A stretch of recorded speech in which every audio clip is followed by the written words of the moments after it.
जवाहरलाल दर्डा English medium school गोदनी road Yavatmal या नामांकित खासगी शाळेच्या मनमानी कारभाराविरोधात पालकांनी आवाज उठवला आहे। प्री प्रायमरी स्तरावरील विद्यार्थ्यांकडून केवळ पुस्तकं, लेखन साहित्य व युनिफॉर्मच्या नावाखाली तब्बल 6,500 रुपये इतकी रक्कम सक्तीने वसूल केल्याचा आरोप पालकांनी केला असून जिल्हाधिकारी यांच्याकडे लेखी तक्रार दाखल करण्यात आली आहे। या प्रकरणाची सखोल चौकशी गुरुदेव युवा संघाचे अध्यक्ष मनोज गेडाम यांनी केली असून पालकांनी आपली व्यथा संघाच्या माध्यमातून मांडली आहे। वर्षानुवर्ष शाळेच्या दबावाखाली राहून मनमानी शुल्क वसुली सहन करणाऱ्या पालकांचा संयम अखेर सुटला आहे।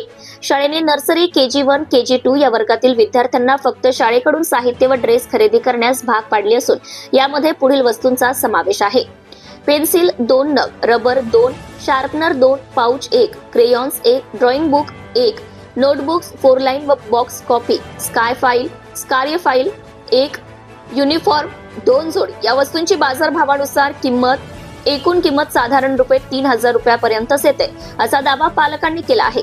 मात्र शाळेने यासाठी तब्बल 6,500 रुपयाची रक्कम सक्तीने वसूल केल्यामुळे पालकांमध्ये संतापाची लाट उसळली आहे।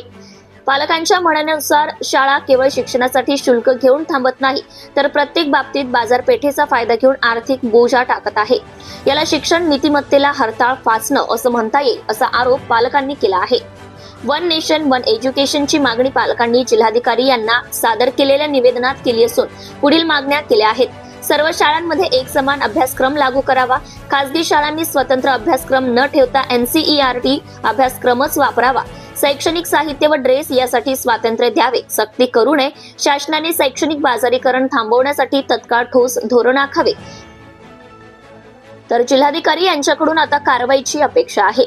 प्रतिनिधी सय्यद मतीन, यवतमाळ। पालकांचे असं म्हणणं आहे का जे किट आहे त्या किट मध्ये 2 ते 2,500 रुपये लावण्यात यावे आणि संपूर्ण जे दुकान आहे तिथे खुले करण्यात यावे। का इकडं तिकडं त्या पालकाला त्रास व्हायला पाहिजे आणि त्यामध्ये तुम्ही जुते विकून घ्या, मोचे विकून घ्या, हे अशी तुम्ही धंदे बंद करून द्या, हे मी आवाहन करतो। आणि तोरी त्या गरिबांची लूट तोरी थांबवण्यात यावे आणि जो कालावधी राहते ज्या एकाच दुकानाकडे दिल्यामुळे तो रंगीलीने विकते, त्याच्यावर पिन नाही राहत व अनेक हे विषय राहते। त्यामुळे या पालकांचं ऐकायला पाहिजे तुम्ही, काऊन का ते तुमच्या निर्देशात आणून देत आहे का हे वस्तू 1 रुपयाची आहे, 2 रुपयाची आहे, 5 रुपयाची आहे, 10 रुपयाची आहे। त्यानंतर तुम्ही त्यांना मिसगाईड करून त्याच्यावर MRP नसल्यावरही तुम्ही लूट करत आहे, 6,500 रुपये मागत आहे। ते मागत आहे ना, ते रिसर म्हणत आहे ना, काय 2,500 रुपयाची 2,000ची वस्तू आहे, तेवढी 2,000-2,500 रुपयात लावून द्या। अजून काय म्हणत आहे पालक? त्याच्यामध्ये जे मटेरियल आहे त्या मटेरियलची किंमत मटेरियल वाईज जर म्हटलं तर तुम्ही 2 ते 2,500च्या वर होत नाही। तरी पालकांचं म्हणणं आहे की आपण एखादा जर एक्स्ट्रा एखादा चार्ज असतील तर पण 6,500 म्हटलं एखाद्या सामान्य माणसाला पूर्ण महिन्याचं त्याचं पुरं बजेटच निघून जाते। बघू शकता या पालकांचे असे ट्रीटमेंट आहे। 6,500 रुपये त्यांचे एका महिन्याचे गेले तर का ते गोटे माती खाईन का?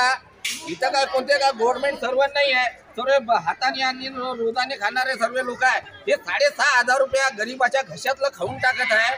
जे वस्तू 2,000-2,500 रुपयाची आहे तर अजून आता या महिला का विचार तुमचं काय म्हणणं आहे? 6,500 रुपये का हम कोर्स परचेस कर सकते हैं तो हम हाई-फाई स्कूल में डाल सकते थे। 6,500 रुपये का हमारा अमाउंट होता 2,000 रुपये तक का अफोर्ड करेंगे हम प्री प्राइमरी वालों का कोर्स। बुक डिपो में भी ये मॅडमला 2,000 से ज्यादा प्रत्येक मटेरियल वाईज त्यांना म्हणलं ना आम्हाला यांची प्राइस सांगा, तर सांगायला तयार नाही आहे। आता बघू शकता हे पालक लोक त्याच्यावर प्राइस आहे ते विचार न करते। सर्वाला बाबासाहेबांनी संविधान दिले आहे, त्या संविधानाच्या मार्गाने काय आहे, किती रुपयात आहे विचार आले पाहिजे।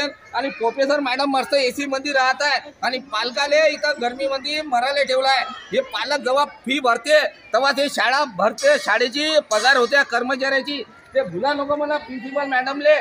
आणि त्वरित या गरीब पालकांची त्वरित त्यांच्या समस्या सोडवण्यात यावी ही आमची मागणी आहे।